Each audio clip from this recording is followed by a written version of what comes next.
फिलिपियों के नाम पौलुस प्रेरित की पत्री, पहला अध्याय। मसीह यीशु के दास पौलुस और तीमुथियुस की ओर से सब पवित्र लोगों के नाम जो मसीह यीशु में होकर फिलिप्पी में रहते हैं, अध्यक्षों और सेवकों समेत हमारे पिता परमेश्वर और प्रभु यीशु मसीह की ओर से तुम्हें अनुग्रह और शांति मिलती रहे।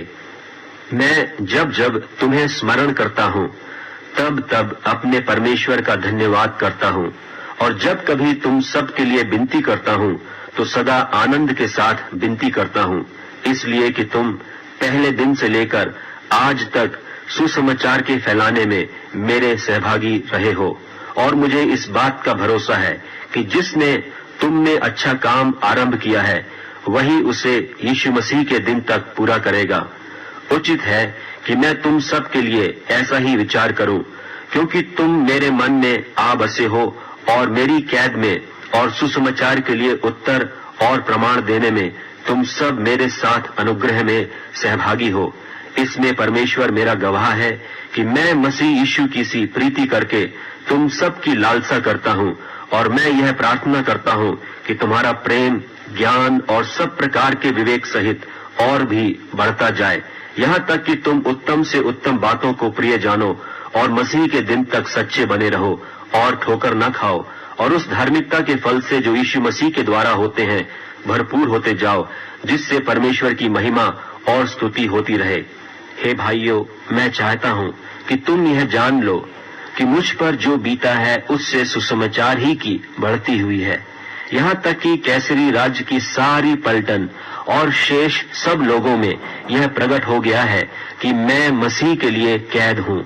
और प्रभु में जो भाई हैं उनमें से बहुधा मेरे कैद होने के कारण हियाव बांधकर परमेश्वर का वचन निधड़क सुनाने का और भी हियाव करते हैं। कितने तो डाह और झगड़े के कारण मसीह का प्रचार करते हैं, और कितने भली मनसा से।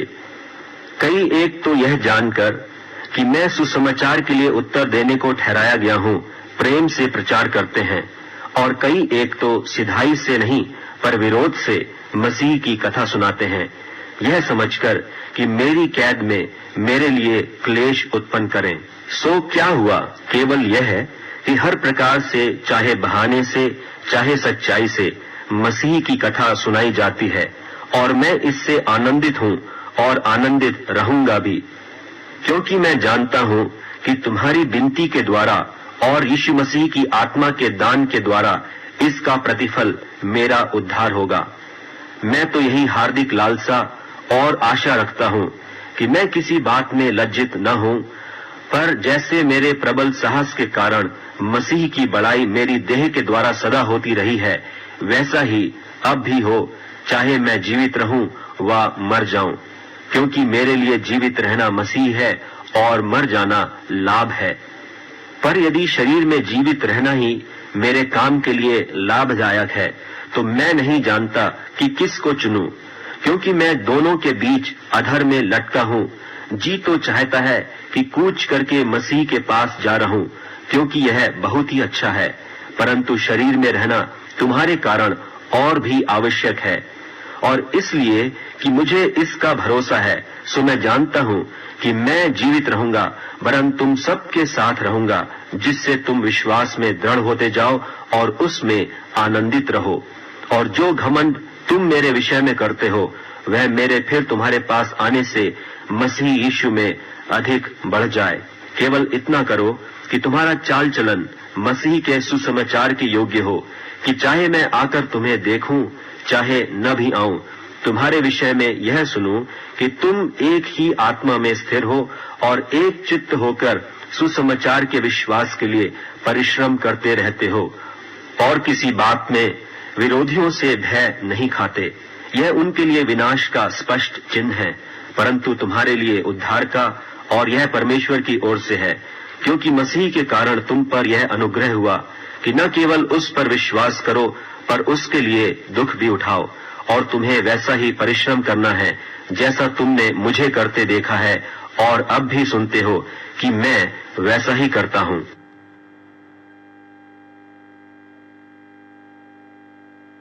फिलिपियों के नाम पौलुस प्रेरित की पत्री, दूसरा अध्याय। सो यदि मसीह में कुछ शांति और प्रेम से ढाढ़स और आत्मा की सहभागिता और कुछ करुणा और दया है, तो मेरा यह आनंद पूरा करो कि एक मन रहो और एक ही प्रेम, एक ही चित्त और एक ही मनसा रखो। विरोध या झूठी बड़ाई के लिए कुछ न करो, पर दीनता से एक दूसरे को अपने से अच्छा समझो। हर एक अपनी ही हित की नहीं, वरन दूसरों की हित की भी चिंता करे।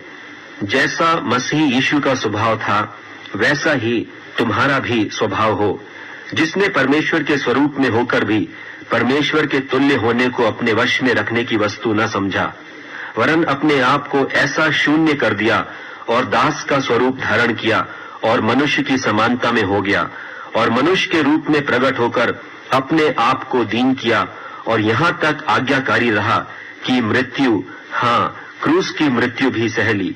इस कारण परमेश्वर ने उसको अति महान भी किया और उसको वह नाम दिया जो सब नामों में श्रेष्ठ है, कि जो स्वर्ग में और पृथ्वी पर और जो पृथ्वी के नीचे हैं, वे सब यीशु के नाम पर घुटना टेकें और परमेश्वर पिता की महिमा के लिए हर एक जीभ अंगीकार कर ले कि यीशु मसीह ही प्रभु है।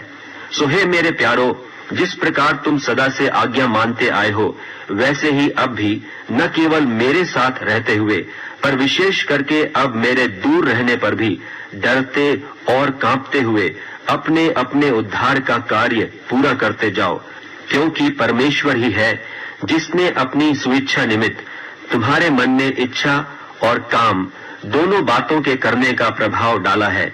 सब काम बिना कुड़कुड़ाए और बिना विवाद के किया करो, ताकि तुम निर्दोष और भोले होकर टेढ़े और हठीले लोगों के बीच परमेश्वर के निष्कलंक संतान बने रहो, जिनके बीच में तुम जीवन का वचन लिए हुए जगत में जलते दीपकों की नाई दिखाई देते हो, कि मसीह के दिन मुझे घमंड करने का कारण हो कि न मेरा दौड़ना और न मेरा परिश्रम करना व्यर्थ हुआ। और यदि मुझे तुम्हारे विश्वास के बलिदान और सेवा के साथ अपना लोहू भी बहाना पड़े, तो भी मैं आनंदित हूँ और तुम सबके साथ आनंद करता हूँ। वैसे ही तुम भी आनंदित हो और मेरे साथ आनंद करो। मुझे प्रभु यीशु में आशा है कि मैं तीमुथियुस को तुम्हारे पास तुरंत भेजूंगा, ताकि तुम्हारी दशा सुनकर मुझे शांति मिले, क्योंकि मेरे पास ऐसे स्वभाव का कोई नहीं जो शुद्ध मन से तुम्हारी चिंता करे, क्योंकि सब अपने स्वार्थ की खोज में रहते हैं, न कि यीशु मसीह की। पर उसको तो तुमने परखा और जान भी लिया है कि जैसा पुत्र पिता के साथ करता है, वैसा ही उसने सुसमाचार के फैलाने में मेरे साथ परिश्रम किया। सो मुझे आशा है कि जो ही मुझे जान पड़ेगा कि मेरी क्या दशा होगी, त्यों ही मैं उसे तुरंत भेज दूंगा। और मुझे प्रभु में भरोसा है कि मैं आप भी शीघ्र आऊंगा।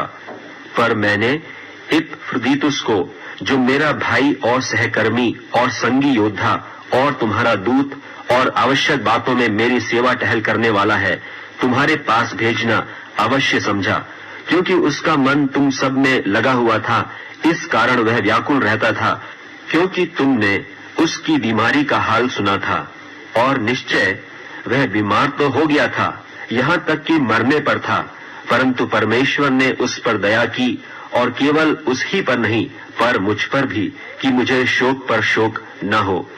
इसलिए मैंने उसे भेजने का और भी यत्न किया कि तुम उससे फिर भेंट करके आनंदित हो जाओ और मेरा भी शोक घट जाए।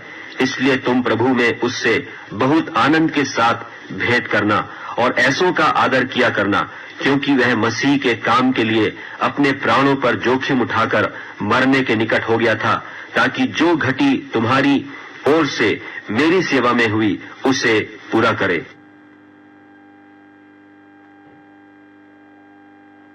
फिलिपियों के नाम पौलुस प्रेरित की पत्री, 3 अध्याय। निदान हे मेरे भाइयों, प्रभु में आनंदित रहो।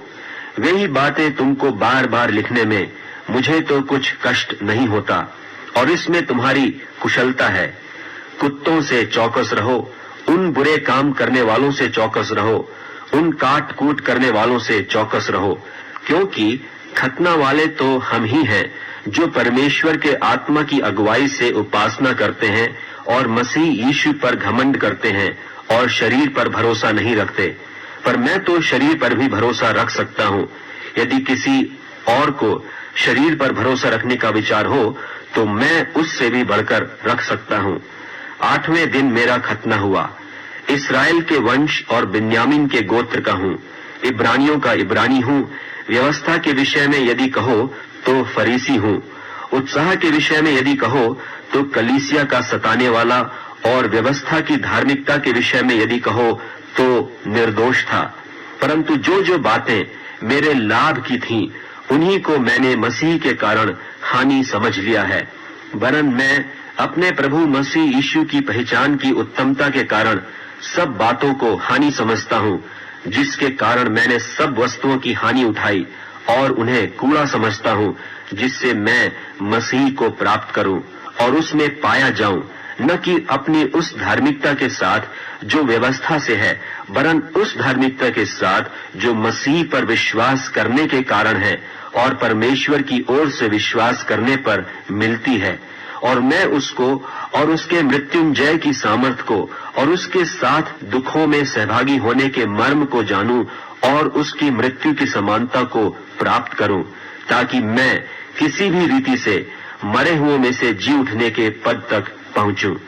यह मतलब नहीं कि मैं पा चुका हूं या सिद्ध हो चुका हूं, पर उस पदार्थ को पकड़ने के लिए दौड़ा चला जाता हूं जिसके लिए मसीह यीशु ने मुझे पकड़ा था। हे भाइयों, मेरी भावना यह नहीं कि मैं पकड़ चुका हूं, परंतु केवल यह एक काम करता हूं कि जो बातें पीछे रह गई हैं उनको भूलकर आगे की बातों की ओर बढ़ता हुआ निशाने की ओर दौड़ा चला जाता हूं, ताकि वह इनाम पाऊं जिसके लिए परमेश्वर ने मुझे मसीह यीशु में ऊपर बुलाया है। सो हम में से जितने सिद्ध हैं यही विचार रखें, और यदि किसी बात में तुम्हारा और ही विचार हो तो परमेश्वर उसे भी तुम पर प्रकट कर देगा। सो जहां तक हम पहुंचे हैं उसी के अनुसार चलें। हे भाइयों, तुम सब मिलकर मेरी सी चाल चलो और उन्हें पहचान रखो जो इस रीति पर चलते हैं, जिसका उदाहरण तुम हम में पाते हो। क्योंकि बहुतेरे ऐसी चाल चलते हैं जिनकी चर्चा मैंने तुमसे बार बार किया है, और अब भी रो रो कर कहता हूं कि वे अपनी चाल चलन से मसीह के क्रूस के बैरी हैं। उनका अंत विनाश है, उनका ईश्वर पेट है। वे अपनी लज्जा की बातों पर घमंड करते हैं और पृथ्वी की वस्तुओं पर मन लगाए रहते हैं। पर हमारा स्वदेश स्वर्ग पर है, और हम एक उद्धारकर्ता प्रभु यीशु मसीह के वहां से आन की बाट जो रहे हैं। वह अपनी शक्ति के उस प्रभाव के अनुसार जिसके द्वारा वह सब वस्तुओं को अपने वश में कर सकता है, हमारी दीनहीन देह का रूप बदलकर अपनी महिमा की देह के अनुकूल बना देगा। फिलिपियों के नाम पौलुस प्रेरित की पत्री, 4 अध्याय। इसलिए हे मेरे प्रिय भाइयों, जिनमें मेरा जी लगा रहता है, जो मेरे आनंद और मुकुट हो, हे प्रिय भाइयों, प्रभु में इसी प्रकार स्थिर रहो। मैं यूओदिया को भी समझाता हूं और सुन्तुखे को भी, कि वे प्रभु में एक मन रहें।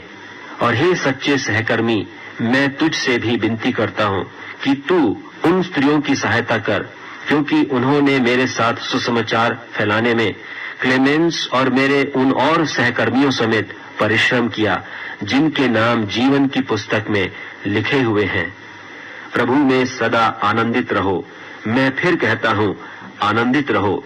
तुम्हारी कोमलता सब मनुष्यों पर प्रकट हो, प्रभु निकट है। किसी भी बात की चिंता मत करो, परंतु हर एक बात में तुम्हारे निवेदन, प्रार्थना और विनती के द्वारा धन्यवाद के साथ परमेश्वर के सम्मुख उपस्थित किए जाएं। तब परमेश्वर की शांति, जो समझ से बिल्कुल परे है, तुम्हारे हृदय और तुम्हारे विचारों को मसीह यीशु में सुरक्षित रखेगी। निदान हे भाइयों, जो जो बातें सत्य हैं, और जो जो बातें आदरणीय हैं, और जो जो बातें उचित हैं, और जो जो बातें पवित्र हैं, और जो जो बातें सुहावनी हैं, और जो जो बातें मनभावनी हैं, निदान जो जो सद्गुण और प्रशंसा की बातें हैं, उन्हीं पर ध्यान लगाया करो। जो बातें तुमने मुझसे सीखी और ग्रहण की और सुनी और मुझ में देखी, उन्हीं का पालन किया करो, तब परमेश्वर जो शांति का सोता है, मैं प्रभु में बहुत आनंदित हूँ कि अब इतने दिनों के बाद तुम्हारा विचार मेरे विषय में फिर जागृत हुआ है। निश्चय तुम्हें आरंभ में भी इसी का विचार था, पर तुम्हें अवसर न मिला। यह नहीं कि मैं अपनी घटी के कारण यह कहता हूँ, क्योंकि मैंने यह सीखा है कि जिस दशा में हूँ उसी में संतोष करूं। मैं दीन होना भी जानता हूँ और बढ़ना भी जानता हूँ। हर एक बात और सब दशाओं में मैंने तृप्त होना, भूखा रहना और बढ़ना घटना सीखा है। जो मुझे सामर्थ्य देता है उसमें मैं सब कुछ कर सकता हूँ। तो भी तुमने भला किया कि मेरे क्लेश में मेरे सहभागी हुए। और हे फिलिपियो, तुम आप भी जानते हो कि सुसमाचार प्रचार के आरंभ में जब मैंने मकिदुनिया से कूच किया, तब तुम्हें छोड़ और किसी मंडली ने लेने देने के विषय में मेरी सहायता नहीं की। इसी प्रकार जब मैं थिस्सलुनीके में था, तब भी तुमने मेरी घटी पूरी करने के लिए एक बार क्या वरन 2 बार कुछ भेजा था। यह नहीं कि मैं दान चाहता हूँ, परंतु मैं ऐसा फल चाहता हूँ जो तुम्हारे लाभ के लिए बढ़ता जाए। मेरे पास सब कुछ है, वरन बहुतायत से भी है। जो वस्तुएं तुमने इपफ्रुदीतुस के हाथ से भेजी थीं, उन्हें पाकर मैं तृप्त हो गया हूँ। वह तो सुगंध और ग्रहण करने के योग्य बलिदान है जो परमेश्वर को भाता है। और मेरा परमेश्वर भी अपने उस धन के अनुसार जो महिमा सहित मसीह यीशु में है, तुम्हारी हर एक घटी को पूरी करेगा। हमारे परमेश्वर और पिता की महिमा युगानुयुग होती रहे। आमीन। हर एक पवित्र जन को जो यीशु मसीह में है नमस्कार कहो। जो भाई मेरे साथ हैं तुम्हें नमस्कार कहते हैं। सब पवित्र लोग, विशेष करके जो कैसर के घराने के हैं, तुमको नमस्कार कहते हैं। हमारे प्रभु यीशु मसीह का अनुग्रह तुम्हारी आत्मा के साथ रहे।